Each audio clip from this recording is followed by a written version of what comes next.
Oi, minha galerinha do sexto ano. E aí? Preparados para mais uma aula? Vamos lá?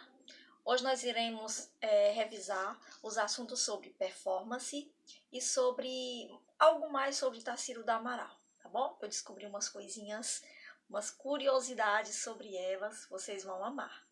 Muito bem, e para começar a nossa aula, vamos começar com a seguinte pergunta: o que é uma performance?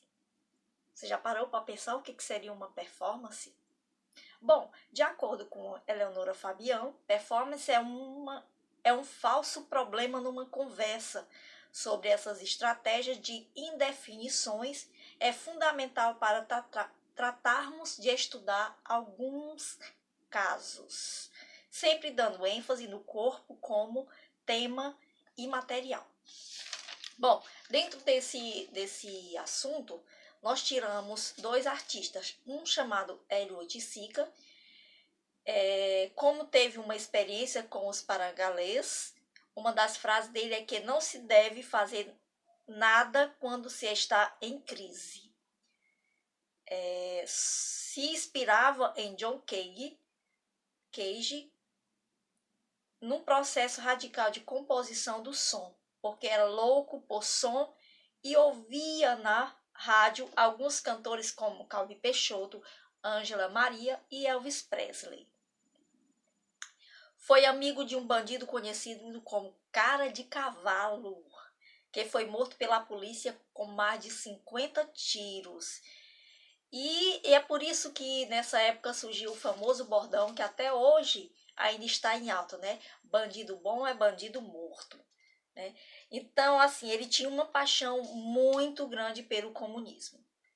Aí nós temos a artista Sérvia Marina Abramovic, que nasceu em Belgrado em 1946, é famosa por suas performances arriscadas. Um fato curioso sobre a artista é que um homem atingiu a artista na cabeça com uma de suas telas durante uma exposição e imediatamente esse homem foi preso. Graças a Deus que não aconteceu nada de sério com ela, tá bom? Então, assim, são alguns detalhes sobre essa artista que era desconhecida para nós, mas que agora já aprendemos um pouquinho sobre ela, né? Então, vamos lá para o segundo passo da aula. Vamos falar sobre alguns fatos curiosos sobre Tarsila do Amaral.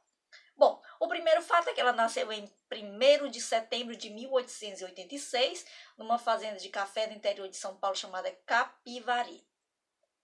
O segundo fato é que ela é filha de Lídia Dias Amaral e José Stanislau Amaral Filho, nome dos pais da nossa querida Tarsila do Amaral. O terceiro fato sobre a vida dela é que na infância usava produtos importados. Bom, ela usava produtos importados, ela e os irmãos, porque a família tinha posses, né? Eram famílias que herdaram uma herança do vô dela, então por isso eles tinham condições financeiras para manter um padrão de vida bem elevado. Outro fato, em Barcelona, aos 16 anos, que ela teve a sua primeira experiência com a pintura. Então foi aí que ela pintou a sua primeira obra chamada Sagrado Coração de Jesus. Outro fato é que ela era perfeccionista, ela era altamente perfeccionista, tudo tinha que ser perfeito. Outro é que ela teve uma filha com José Teixeira Pinto. Depois que ela veio dos Estados Unidos, ela casou-se com esse médico e daí tiveram uma filha. Mas o casamento não deu certo porque ele queria que ela se dedicasse inteiramente à família, que ela se dedicasse ao lar, que ela fosse realmente doméstica. Mas só que dentro dela já tinha deixado fluir aquela paixão pela arte, então por isso não deu certo e os dois acabaram se separando. Em 1917, ela estuda desenho e pintura com Pedro Alexandrino, e foi aí onde ela conheceu Tarsila do Amaral. Então, ela vai para a Europa, estuda e se corresponde com Anita Malfatti. Então, nesse período que ela estudava com Pedro Alexandrino, ela ficou o tempo todo conversando com Tarsila, com a Anitta do Amaral, contando os seus avanços, contando com quem ela se encontrava por lá, tipo artistas que ela se encontrou por lá, que ela conheceu. E daí contava tudo para a amiga por meio de carta. Lógico, né? Nessa época não tinha telefone ainda, né? Muito menos celular, né? Outro fato é que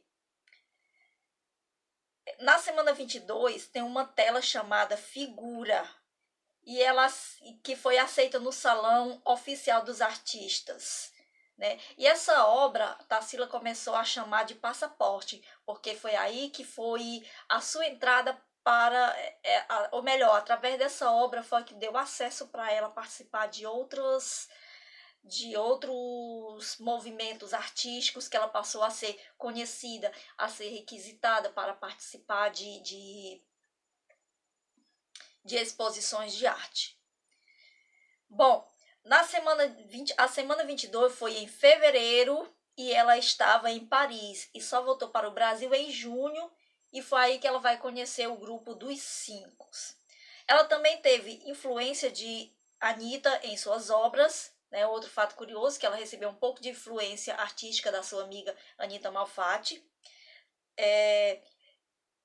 Em Paris, ficou amiga do poeta Blaise Cerdras, que apresenta ela e os intelectuais. Bom, lá em Paris, ela ficou conhecida desse grande poeta e também de um grupo de intelectuais, onde fez muito bem para ela. Outro fato é que Tarsila se vestia bem e usava roupas feitas pelos melhores costureiros, como Paul Poret e Jean Paton. Em 1925, Mário de Andrade fez um poema chamado Tarcivaldo, dedicado ao casal Tarsila e Oswaldo de Andrade, porque nesse período Tarsila já havia se casado com Oswaldo, né? Em 1926, realiza a primeira exposição individual em Paris. Bom, o presidente Washington Luiz apadrinhou o casamento de Tarsila com Oswaldo de Andrade. Olha que curiosidade, né?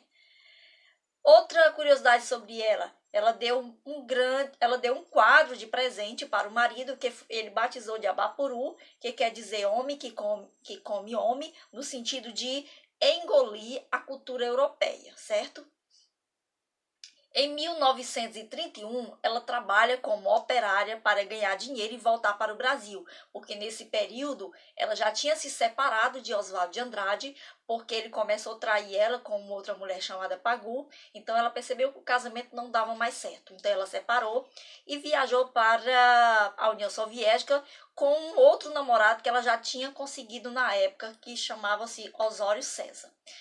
Certo? Que ele era psiquiatra. Então lá ela vai trabalhar de operária, pintando portas, paredes e fazendo outras atividades para juntar dinheiro para voltar ao Brasil. Bom, e quando ela volta ao Brasil, ela foi presa. Ela foi presa por ser acusada de se envolver em questões políticas. Daí depois, com o tempo, foi comprovado que ela era inocente e acabou sendo liberada. Teve uma outra curiosidade sobre ela, é que levava cachaça para o exterior e dizia que era álcool para passar na pele. Assim ela enganava a alfândega, certo? Bem esperta ela, né? Em 49, sua única neta morreu, afogada tentando salvar uma amiga, que também morreu em um lago em Petrópolis. Bom, ela teve uma única filha chamada Dulce, e uma única neta chamada Denise, que morreu, né, junto com essa amiga. Ela foi tentar salvar a amiga de ser afogada em um lago e as duas acabaram morrendo afogadas. Aí, em 1965, ela foi submetida a uma cirurgia, né, porque ela sentia muitas dores nas costas e, por um erro médico, ela ficou paraplégica. E no ano seguinte, a sua filha Dulce acaba morrendo por um problema lá, né? Então é aí que Tarsila se aproxima do espiritismo, ficando amiga do Chico Xavier. E em 1973, ela morre de depressão e é enterrada com o vestido branco que ela mesma escolheu. Bom, Tarsila deixou mais de 2.000 trabalhos. Essas são apenas algumas das curiosidades sobre Tarsila do Amaral. É lógico que tem muitas mais curiosidades, como no outro vídeo anterior eu comentei que em Mercúrio descobriram uma cratera que colocaram, batizaram com o nome de Amaral em homenagem a ela. Então existem muitas curiosidades sobre Tarsila do Amaral, né? Eu espero que vocês tenham gostado das dicas e bora fazer a atividade.